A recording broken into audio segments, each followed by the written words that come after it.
안녕하세요. 오늘 간증을 하게 된 노가은 자매입니다. 안녕하세요. 여러 사람들의 시선을 받는 게 너무나도 떨려 최대한 늦게 하길 바랬지만 앞서 나온 친구들이 너무 잘해줘서 일찍 나왔어야 했나 지금 살짝 후회 중이에요. 그러니까 지금 저 말 조금 떨릴 수도 있고요. 좀 많이 빨라질 수도 있거든요. 좀 양해 부탁드리겠습니다. 저 지금 너무 지금까지 나온 주제들로는 방황, 삶의 의미, 삶의 주인, 대인관계가 있었어요. 그래서 저는 어떤 주제로 여러분들께 나아가야 할까 생각을 해봤는데 저는 구원은 미션이 아니다 라는 주제로 간증을 하려고 해요.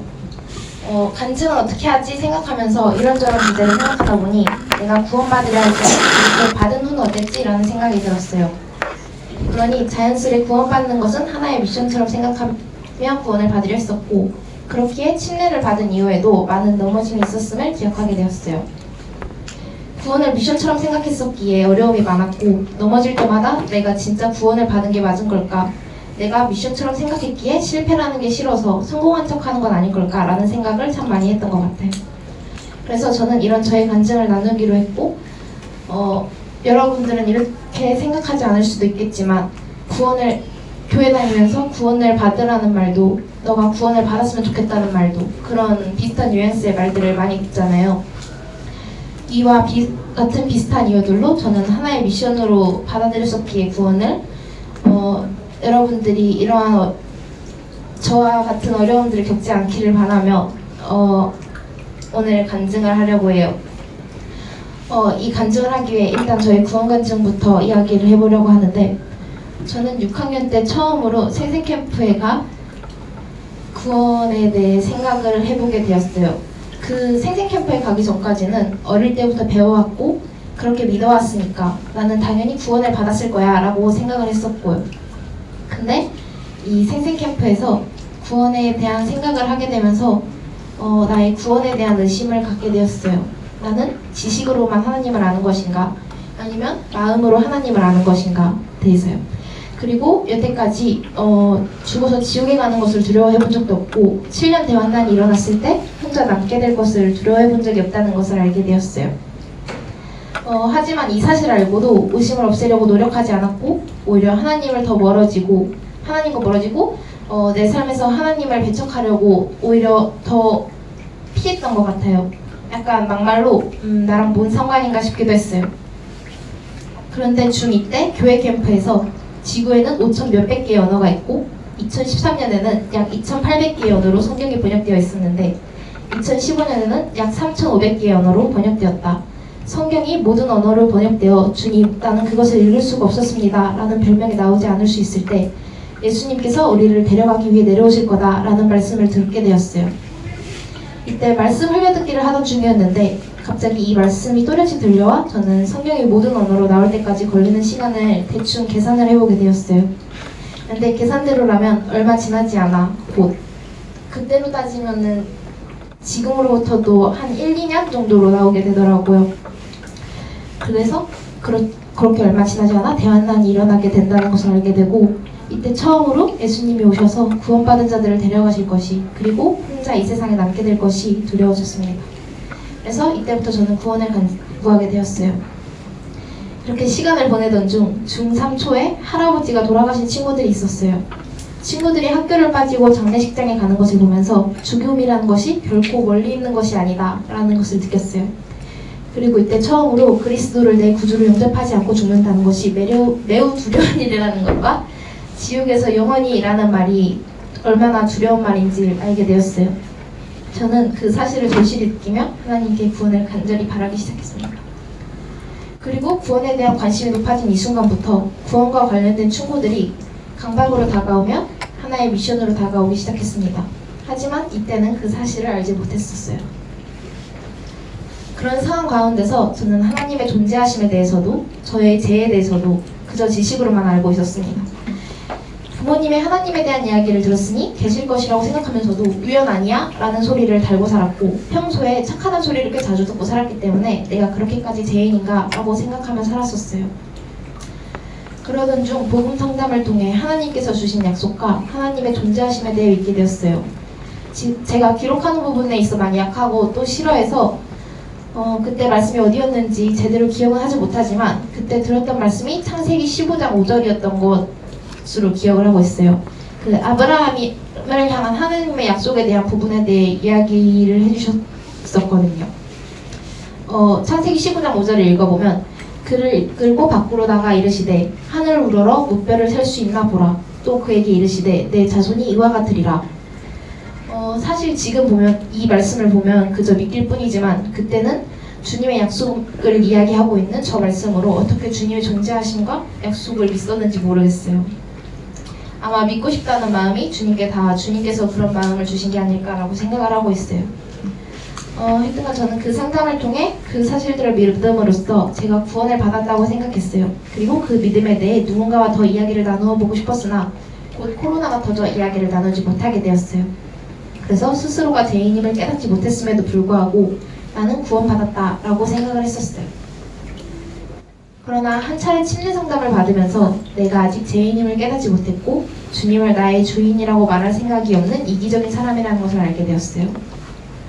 그럼에도 불구하고 저는 제가 아직 구원받지 못한 사람이라는 것을 인정하기 싫어 누군가 제게 구원받았냐 라고 물어보면 저는 부끄럽게도 그렇다 라고 대답을 했어요.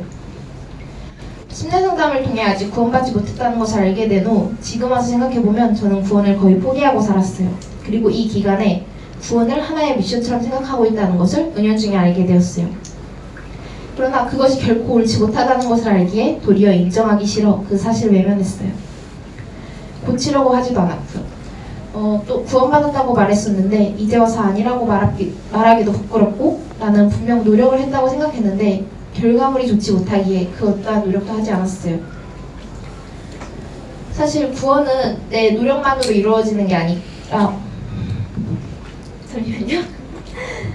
노력만으로 이루어지는 게 아니고 주님이 주시는 것임에도 불구하고 치기 어린 마음으로 많이 억울했었어요. 그러나 하나님께서는 그런 저에게 하나님에 대해 알게 하셨고 나의 죄에 대해 생각해보게 하셨어요. 시간이 좀 지나자 나는 왜 안 돼? 라는 마음이 들면서 구원을 받고야 말겠다는 오기가 생겼어요. 미션처럼 생각하더라도 일단 받고 말겠다는 마음이 생겨버린 거예요.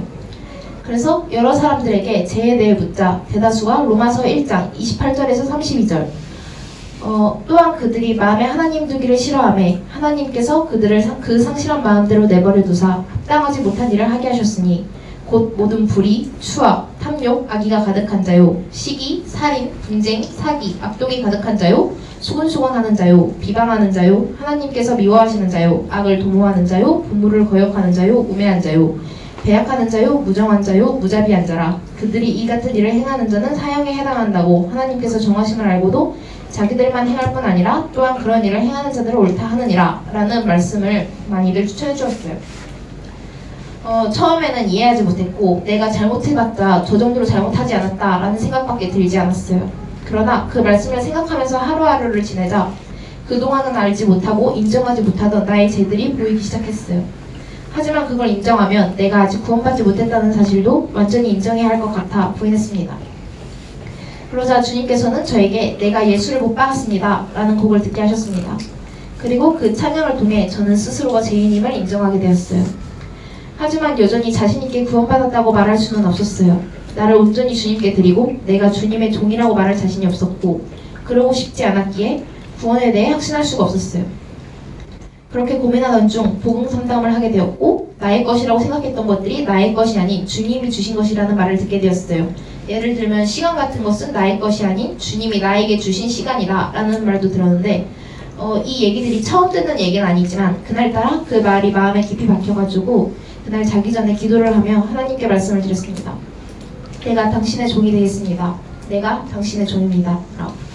그리고 곧 에베소서 2장 8절 너희는 그 은혜에 의하여 믿음으로 말미암아 구원을 받았으니 이것은 너희에게서 난 것이 아니오 하나님의 선물이라 는 말씀을 받았어요. 이 말씀을 주시면서 하나님께서 저에게 너는 이미 나의 선물을 받았다라고 말씀을 해주셨어요. 그렇게 구원을 확신을 하게 되었지만 그 사실을 금방 깨닫지는 못했어요. 저는 계속 스스로를 의심했어요. 또 거짓으로 구원을 확신한 게 아닐까 하고 그러나 아무리 의심을 해도 나는 구원을 받았고 그에 대한 확신을 주셨다는 결론만 나오더라고요. 저는 죄인인 저를 용서해 주신 하나님께서 얼마나 좋으신 분인지 그리고 크신 분인지 시간이 지날수록 알 수밖에 없었습니다. 그렇게 저는 그런 나의 확신을 간증하고 침례에 순종했어요. 그러나 앞서 말한 것처럼 저는 구원받아 침례를 받는 것을 하나의 미션 클리어처럼 생각하고 있었어요. 침례 상담을 받고 침례를 받게 되었을 때 미션을 클리어했다는 성취감을 강하게 받게 되었어요. 그래서 그런가 침례를 받고 주님께서 나와 언제나 함께 하시기에 즐겁고 든든하면서도 많이 불안했어요. 혹시나 이것이 가짜가 아닐까 하고, 또 불안하기에 다시 침례를 받는 분들이 유독 눈에 많이 보였습니다. 이것이 가짜면 나는 다시 한번 침례에 순종해야 하는데 나는 이것이 가짜라고 말할 용기가 있을까 하고요. 그렇게 사는 중 무슨 일이 있었는지 정확히 기억이 나진 않지만 몇 번이고 같은 이유로 또는 비슷한 이유로 넘어졌어요. 아마 말씀에 대해 교제하는 부분과 기도에 대한 부분이었던 것 같아요. 다른 사람들은 생활 중에서나 말씀 중에서나 하나님께 얻고 느끼는 것이 많은데 왜 나는 그렇지 않은지, 또는 분명 이에 대해 다른 이에게 이야기해 줄 수 있을 정도로 배웠고 생각하고 또 느꼈는데 왜 입으로 내뱉으려고 하면 머리가 하얘져서 말할 수 없는지, 그리고 나는 기도할 때 항상 횡설수설하는 것 같은데 다른 이들은 왜 이렇게 잘하지? 분명 하나님께서 나의 입을 주관해 주신다고 하셨는데 어째서 내 입은 뻣뻣한지 등 이런 부분들에 있어 참으로 많이 넘어졌습니다. 한번 넘어지기 시작하니 그동안 마구잡이로 쌓아두었던 둑이 터져나오더라고요. 주님은 왜 이런 나를 사랑하시는 건지 부터 시작해서 과연 난 진짜 구원을 받은 게 맞은 걸까? 라는 생각까지. 이에 대한 고민과 어려움을 답을 얻고 깨닫기까지 약 1년의 시간이 걸렸어요. 올해 초중반까지 이에 대한 어려움이 있었습니다. 약 1년간 하루하루가 하나님의 이끄심으로 이루어져 답을 찾은 것이기에 어떠한 사건으로 해결되었다고 말하기는 어려울 것 같아요. 그래서 최대한 간략하게 요약을 해봤어요. 저는 저의 구원을 확신하고 말씀을 받았음에도 미션으로 생각했었기에 이것이 가짜가 아닐까라는 고민을 참 오래 했어요. 구원을 받고 얼마 안 돼 바로 침례에 순종을 했기에 나의 믿음과 구원에 대해 다시 한번 생각해볼 시간도 좀 부족했어요. 그리고 침례를 받고 나서는 학생회에 얼마 안 되는 성도로서 해야 할 것도 늘었고요. 이런 저에게 주님은 약 1년간 나의 구원에 대해 그리고 주님을 향한 믿음에 대해 생각해볼 시간을 주셨어요. 넘어짐을 계기로 불안함을 안고만 있을 것이 아니라 물어보고 나아갈 기회를 만들어주셨습니다. 넘어짐으로써 많이 울고 우울해하고 힘들어했지만 그 가운데서도 주님께서는 제게 길을 보여주셨어요. 불안함을 겉으로 드러나게 하심으로써 주변 이들을 통해 저에게 답을 주셨어요. 요한복음 15장 16절과 마태복음 26장 39절이 제가 얻은 답들 중 하나인데요. 이 중에서 요한복음 15장 16절만 같이 읽어볼게요. 한번 성경 펴주시겠어요?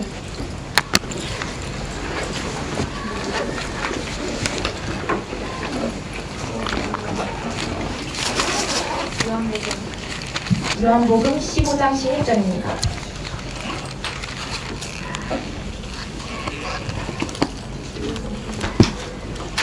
다 피셨나요? 읽어볼게요. 다 같이 읽어볼게요. 시작.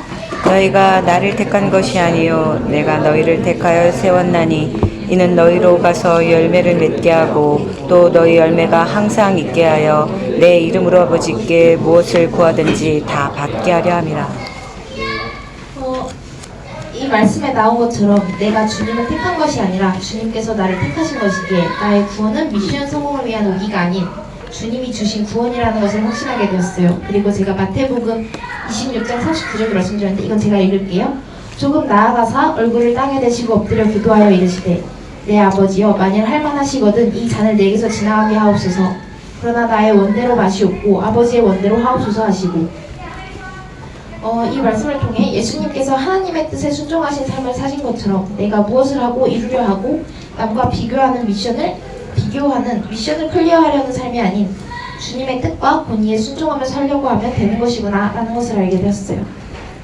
저는 구원 전부터 이후의 삶까지 미션으로 생각하고 더 깊게 생각하는 것을 침례 이전에는 포기했었기에 마음고생을 침례 이후에 좀 많이 했어요. 여러분들은 이런 저의 간증을 계기로 그러지 않으셨으면 좋겠어요. 물론 이제 곧 주님이 오실지 모르니 구원을 빨리 받아야 하는 것은 맞지만 누군가에게 쫓겨 구원을 클리어해야 할 무언가로 생각하지 않으셨으면 해요. 계속 생각해 온전한 확신을 가져서 침례에 순종하시기를 바랍니다. 이상으로 마치겠습니다.